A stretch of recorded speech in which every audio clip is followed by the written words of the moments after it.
اللهم أنت ربي لا إله إلا أنت عليك توكلت وأنت رب العرش العظيم.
في هذه المجتمعات الإسلامية أو حتى في المجتمعات اللي موجودة في الدول الأوروبية وفي أمريكا، حتى لو كانت المجتمعات دي مجتمعات فيها نسبة محدودة من المسلمين، فبيتم تجنيدهم، بيتم التأثير عليهم وعلى فكرهم، ثم تجنيدهم، ثم استخدامهم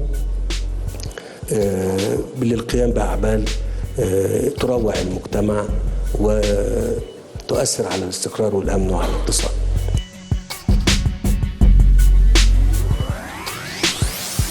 وأنا لما بلتقي مع الشركاء الأوروبيين أو أي دولة تانية أقول لهم من فضلكم انتبهوا جيدا لما يعني يتم نشره في دور العبادة.